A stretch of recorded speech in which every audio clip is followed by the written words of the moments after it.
Study IQ IAS, अब तैयारी हुई अफोर्डेबल। सरकार ने घोषित किया कि उस तिथि से पूर्व ये कार्य संपन्न हुआ। वो जो पुश होना चाहिए था पॉलिटिकली, वो पुश उतना तगड़ा इसमें नहीं था। वो सुविधाएं क्या सरकार ने उपलब्ध कराई या नहीं कराई, चाहे वो ट्रैफिक की समस्या हो, हाउसिंग की समस्या हो, पानी की समस्या हो, बिजली की समस्या हो, ये सब तो उपलब्ध कराना चाहिए। इस बात पे कोई बहस नहीं करेगा कि ये कराई जानी चाहिए थी। प्रधानमंत्री, मुख्यमंत्री जगन स्वयं लगे हुए थे, स्वयं उसका निरीक्षण कर रहे थे, परीक्षण कर रहे थे। तो आने वाले दिनों में भी स्मार्ट सिटी में कार्यक्रम में समस्या आएगी।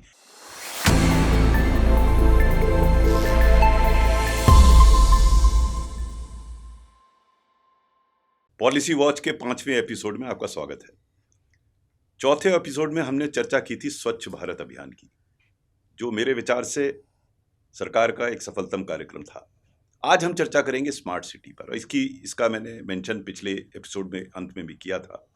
उसका उद्देश्य ये था कि हम आज कोशिश करेंगे इन दो कार्यक्रमों को कंपेयर करने की। कार्यक्रम तो भिन्न थे, लेकिन लगभग एक ही समय पर अनाउंस हुए थे। इससे पूर्व पहले मैं ये बताना चाहूंगा आपको कि स्मार्ट सिटी कार्यक्रम की आवश्यकता क्यों पड़ी। हम आप ज़्यादातर लोग, काफ़ी लोग शहर में रहते हैं और शहर की समस्याओं से हम लोग वाकिफ़ भी हैं। और एक विषय ये भी है कि बहुत से लोग जो गांव में रहते थे, धीरे धीरे करके शहर में आ रहे हैं, यानी कि शहर की जनसंख्या बढ़ रही है। अब अगर जनसंख्या बढ़ रही है तो ये विचार करना है किसी भी सरकार को, जिसका भी शासन है, उसको विचार करना आवश्यक है कि शहर में रहने की व्यवस्था कैसे ठीक की जाए, जो आचरण की व्यवस्था उसे कैसे ठीक किया जाए, जो शासन की व्यवस्था उसे कैसे ठीक किया जाए। इसी के दृष्टिकोण से स्मार्ट सिटी का चिंतन आया सामने। प्रमुख इसका उद्देश्य था कि क्या हम टेक्नोलॉजी का उपयोग कर सकते हैं लोगों की समस्याओं के समाधान के लिए, लोगों की सुविधाएं के लिए। इस प्रकार से जब ये चर्चा शुरू हुई तो ये निर्णय हुआ सरकार में कि स्मार्ट सिटी लाई जाए, जिसमें टेक्नोलॉजी के उपयोग से लोगों का जीवन जो है वो आसान किया जा सके। आरंभिक तौर पर जब ये योजना अनाउंस हुई, जब ये मिशन अनाउंस हुआ, तो इसके 6 प्रमुख पहलू थे। पहला था स्मार्ट गवर्नेंस, फिर था smart economy, smart environment, smart mobility, smart living और स्मार्ट पीपल। ये तो था जो डेफिनेशन उन्होंने अपनी योजना में लागू की। सामान्य रूप से मैं उसको इंटरप्रेट करके आपके सामने रखना चाहूंगा कि स्मार्ट सिटी का मतलब क्या था, इसके कंपोनेंट्स थे, क्या होना था। उदाहरण के तौर पर स्वच्छ भारत अभियान चलाया गया पूरे देश के लिए। आरंभिक तौर पर ये रूरल एरियाज के लिए था, यानी कि जो शहरी क्षेत्र नहीं थे उनके लिए था, लेकिन बाद में शहरी क्षेत्र में भी अभियान चलाया गया, स्वच्छ भारत अभियान। तो ये अभियान एक अंग बना स्मार्ट सिटी है, यानी कि अगर किसी शहर में अगर सफाई सुचारू रूप से नहीं होगी, शौच के लिए सही व्यवस्था नहीं होगी, तो गंदगी स्वाभाविक है बढ़ेगी। तो एक महत्वपूर्ण अंग बनाया गया, जो स्वच्छ भारत अभियान था वो इसका अंग बना, यानी कि शहरी क्षेत्र के लिए। दूसरा, आप और हम सब ट्रैफिक की समस्या से जूझते हैं। कहीं ट्रैफिक जैम होता है, बड़े बड़े शहरों में होता है। तो क्या टेक्नोलॉजी के उपयोग से इस ट्रैफिक जैम को या ट्रैफिक को मैनेज किया जा सकता है। इसी तरह पुलिसिंग, जो शहरों में क्राइम होता है, क्या उसको हैंडल हम स्मार्ट तरीके से कर सकते हैं। इसी प्रकार हाउसिंग, यानी कि जहां आपको रहने की व्यवस्था है, चाहे गरीब हो चाहे अमीर हो, क्या उस व्यवस्था को हम सुचारू रूप से प्रस्तुत कर सकते हैं। इसी तरह स्वास्थ्य की व्यवस्था, क्या वो स्वास्थ्य की सेवाएं शहरों में उपलब्ध कराई जाएं, जिसके माध्यम से जो शहर का रहने वाला है उसको स्वास्थ्य से संबंधित सुविधाएं आराम से मिल जाएं। इसी तरह पानी की व्यवस्था, आपने अक्सर सुना होगा कि बेंगलोर में पानी की समस्या आ गई, अन्य क्षेत्रों में पानी की समस्या आ गई। क्या पानी को भी हम सुचारू रूप से, अच्छे रूप से उपलब्ध करा सकते हैं। इसी तरह क्या बिजली, इलेक्ट्रिसिटी हम सुचारू रूप से उपलब्ध करा सकते हैं। यानी कि दिनचर्या के या किसी व्यक्ति के उपयोग हेतु जितने आयाम हैं उनको हम क्या कॉम्प्रिहेंसिवली दे सकते हैं। और सर्वोपरि, क्या सरकार स्वयं जो सुविधाएं उपलब्ध कराती है, जो फैसिलिटीज उपलब्ध कराती है, क्या उनको भी टेक्नोलॉजी के माध्यम से हम मुहैया करा सकें। मैं उदाहरण इसलिए देना चाहूँगा इसका सेवाओं को मुहैया कराने के लिए कि अक्सर आपने देखा होगा कि आपको अगर बर्थ सर्टिफिकेट है तो आपको नगर पालिका में जाना है लेने के लिए, ड्राइविंग लाइसेंस के लिए आपको कहीं जाना है, किसी और लाइसेंस के लिए आपको सरकारी कार्यालय में जाना है। क्या तकनीक के उपयोग से ये संभव है या तो वो लाइसेंस या वो सर्टिफिकेट, वो व्यवस्था आपको आसानी से मिल जाए, या आपको सरकार के किसी कार्यालय में जाना भी ना पड़े। क्या ऐसी व्यवस्था बन सकती है? इस सब को चिंतन को देखते हुए स्मार्ट सिटी का चिंतन हुआ, ये प्रयास हुआ कि क्या हम ऐसी सिटी बना सकें। तो इस बैकड्रॉप में सरकार ने जून 2015 में ये निर्णय लिया कि 100 स्मार्ट सिटी बनाई जाएंगी, और उद्देश्य ये था कि अगले 10 वर्षों में, यानी कि जून 2024 तक, ये 100 सिटीज सुचारू रूप से कार्य कर सकें। ये पृष्ठभूमि मैंने आपको इस वजह से दी कि किसी भी योजना में कुछ उद्देश्य होते हैं, उसके फिर कार्य पद्धति होती है, फिर उसका समय निर्धारित किया जाता है कि इतने समय में जो भी उसके उद्देश्य हैं उनकी पूर्ति हो जाए। आपको स्मरण होगा कि चौथे एपिसोड में मैंने आपको बताया था कि स्वच्छ भारत अभियान का जो उद्देश्य था 2014 में लॉन्च हुआ था, और ये अपेक्षा की गई थी कि 2019 यानी कि महात्मा गांधी की 150वीं शताब्दी को उस कार्य को संपन्न कर लिया जाए पूरा। सरकार ने घोषित किया कि उस तिथि से पूर्व ये कार्य संपन्न हुआ। क्या ये बात स्मार्ट सिटीज में हो पाई? हम इस पे आज थोड़ी सी चर्चा करेंगे कि जो विभिन्न पहलू हैं इसके स्मार्ट सिटीज के, और जो 100 सिटीज को चयनित किया गया था, क्या वहां पर स्मार्ट सिटीज प्रस्तुत हुई? आप में से कई लोग शहरों में रहते हैं, आपको स्वयं यह आभास हो रहा होगा कि जितनी मैंने पहलू आपके सामने दर्शाए हैं, बताए हैं, क्या उन पहलुओं में जो उद्देश्य थे उनकी पूर्ति हुई या नहीं हुई। जो सरकारी आंकड़े भी है वो भी ये बताते हैं कि 100 में से 66 ऐसी सिटीज हैं जहां पर जो इनके उद्देश्य थे, जो उनके लक्ष्य थे, उनकी पूर्ति नहीं हो पाई। तो अगर आप इसे कंपेयर करें स्वच्छ भारत अभियान से, जो कि निर्धारित तिथि से पूर्व ही उसमें सब उद्देश्यों की पूर्ति हो गई थी, उसके कंपैरिजन में, उसकी तुलना में अगर आप स्मार्ट सिटीज को देखें तो स्मार्ट सिटीज उससे काफी पीछे रह गया। ऐसा क्यों हुआ? प्रथम कारण यह था कि शायद जो वित्त की व्यवस्था की जानी थी जितनी, उतनी वित्त की व्यवस्था नहीं हो पाई। यह भी एक कारण था कि इस योजना के तहत बहुत सारा फाइनेंस वो प्राइवेट सेक्टर से आना था, यानी कि इसमें पब्लिक प्राइवेट पार्टनरशिप का एक महत्वपूर्ण अंग था। जो दो धनराशि पब्लिक प्राइवेट पार्टनरशिप से आनी थी वो इसमें उपलब्ध नहीं हो पाई। इसी प्रकार से जो राज्य सरकारों को इसमें, क्योंकि ये इस योजना के तहत 50% केंद्र सरकार को देना था जो धन व्यय होना था, और 50% केंद्र राज्य सरकारों को देना था। कई राज्यों ने वो 50% धनराशि नहीं दी, तो वित्त की कमी। अब मैं ले जाता हूं आपको उन 8 पहलुओं को जिनको दर्शाते हुए मैंने आपको बताया था कि स्वच्छ भारत अभियान क्यों सफल हुआ। हम आज उन 8 पहलुओं में देखना चाहें कि कौन कौन से पहलुओं में कमी रह गई, जिसके फलस्वरूप जो स्मार्ट सिटी का कार्यक्रम, इसका उद्देश्य बड़ा अच्छा था, इसका ऑब्जेक्टिव बहुत ही अच्छा था, और अगर ये स्मार्ट सिटीज बन जाती तो हमारे आपके रहने में हम लोग कितनी कन्वीनियंस हो जाती, जो आज हमें नहीं हो पा रही। अब हम एक एक करके बिंदु को देखेंगे कि क्या चीज स्वच्छ भारत अभियान में हो गई और कौन सा पहलू स्मार्ट सिटी में छूट गई। तो मैंने 8 पहलू बताए थे जिन पे विचार करना आवश्यक है किसी भी आइडिया को फ्रक्टिफाई करने के लिए। सिर्फ उसको स्मरण करने के लिए मैं दोहराना चाहूंगा, कोई भी आइडिया को सुचारू रूप से क्रियान्वित करने के लिए आवश्यक है कि वो पॉलिटिकली एक्सेप्टेबल हो, यानी कि राजनीतिक दृष्टिकोण से उसमें सहमति हो। दूसरा, उसके अलावा वो सोशली डिजायरेबल हो, फिर टेक्नोलॉजिकली फीजिबल हो, फाइनेंशियली वायबल हो, एडमिनिस्ट्रेटिवली डूएबल हो, जुडिशियली टेनेबल हो, इमोशनली रिलेटेबल हो, और एनवायरमेंटली सस्टेनेबल हो। अब हम चर्चा करते हैं कि स्मार्ट सिटी में इन 8 पहलुओं में कौन कौन सी चीजें नहीं हो पाई या हो पाई, और स्वच्छ भारत अभियान क्यों हुआ इन 8 स्थितियों को, क्योंकि उन्होंने उसको ठीक से हैंडल किया।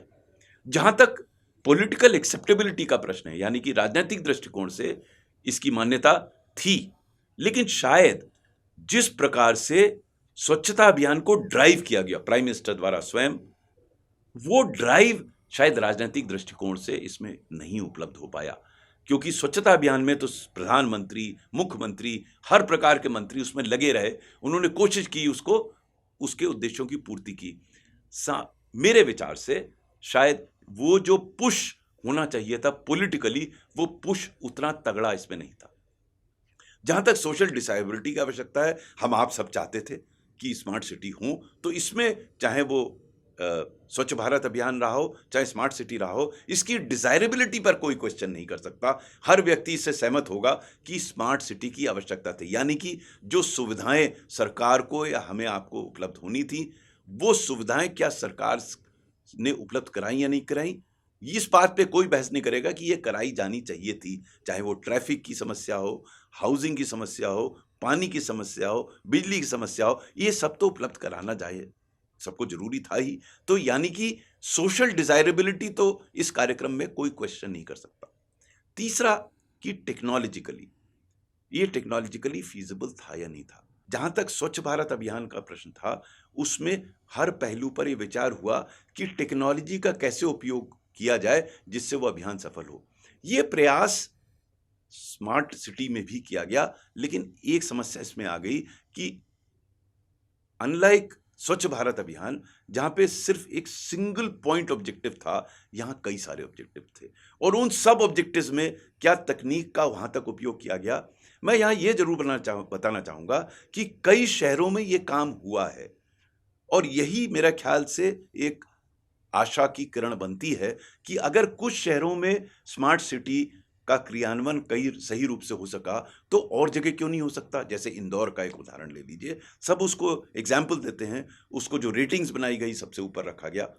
मैं एक उदाहरण इसलिए दे रहा हूं कि सफाई अभियान के तहत इंदौर में, मुझे व्यक्तिगत जानकारी है, मैंने उस शहर को विजिट भी किया, कि वहां पर टेक्निक यानी कि टेक्नोलॉजी का उपयोग किया गया, जो कैसे कूड़े का कलेक्शन हो, कैसे उसका सेपरेशन हो, कैसे उसकी प्रोसेसिंग हो, कैसे उससे ऊर्जा बनाई जाए।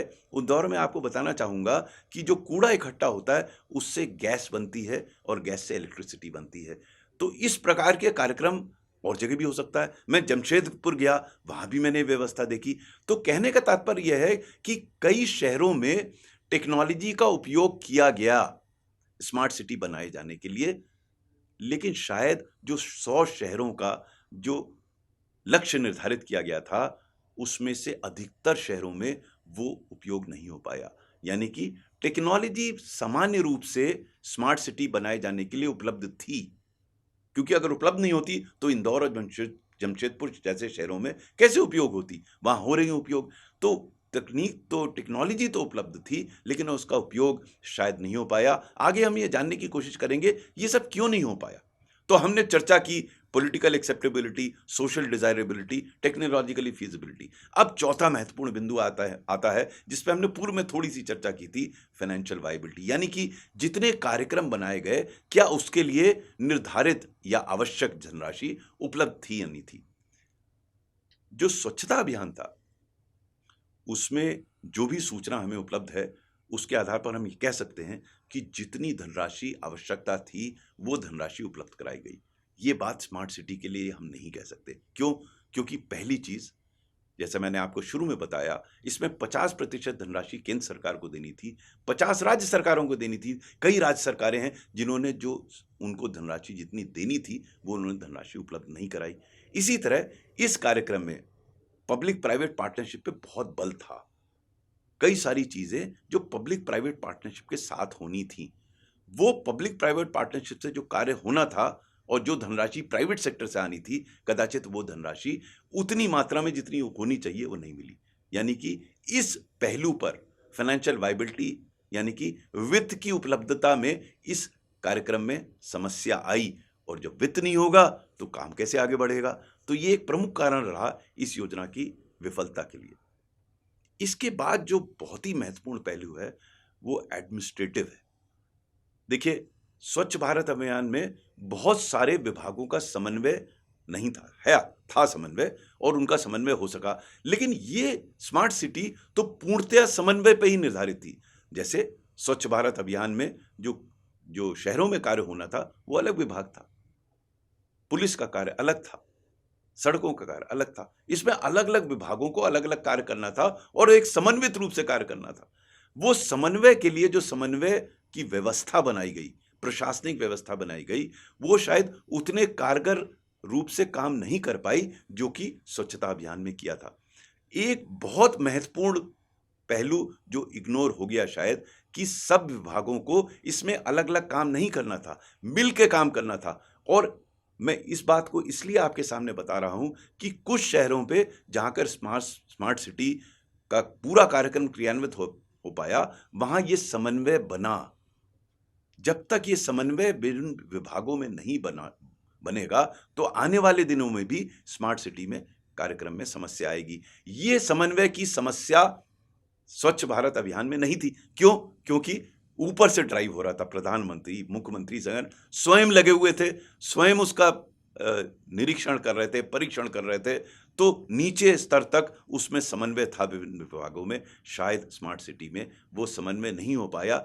इसी के फलस्वरूप जैसा मैंने पूर्व में बताया, 100 में से 66 ऐसी सिटीज हैं जो कि अपनी लक्ष्यों की पूर्ति नहीं कर पाए, और अब हम 2024 में तो आ गए हैं। 2024 तक इन 100 सिटीज में पूर्णतः कार्यक्रम हो जाना चाहिए था। जहां तक जो अन्य बिंदु हैं जुडिशली टेनेबल हैं, इसमें कोई, मेरे विचार से कोई समस्या इसमें नहीं थी। और जहां तक एनवायरमेंटली सस्टेनेबल है, स्वच्छ भारत अभियान भी एनवायरमेंटली सस्टेनेबिलिटी के लिए महत्वपूर्ण था, क्योंकि अगर स्वच्छता बढ़ेगी तो एनवायरमेंट सुधरेगा, अगर डिफिकेशन खत्म होगा तो एनवायरमेंट सुधरेगा। इसी तरह स्मार्ट सिटीज में भी अगर सिटी स्मार्ट हो जाएंगी तो एनवायरमेंट पे भी सकारात्मक प्रभाव पड़ेगा। लेकिन ये एक प्रभाव है, कार्यक्रम हो पाया नहीं पाया ये चिंता का विषय है।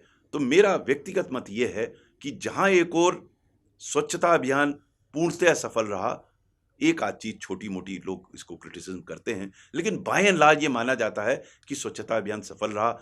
स्मार्ट सिटीज के लिए शायद हम वो नहीं कह सकते, क्योंकि प्रमुख रूप से 2 इसमें समस्या रही। पहला, समुचित वित्त की व्यवस्था ना होना, दूसरा विभिन्न विभागों में समन्वय ना होना, और इसके साथ साथ जो पॉलिटिकल ड्राइव स्वच्छता अभियान में हमें दिखी वो स्मार्ट सिटी में नहीं दिखी, जिसके फलस्वरूप फिलहाल स्मार्ट सिटी अभियान को सफल कहना उचित नहीं होगा। नमस्कार।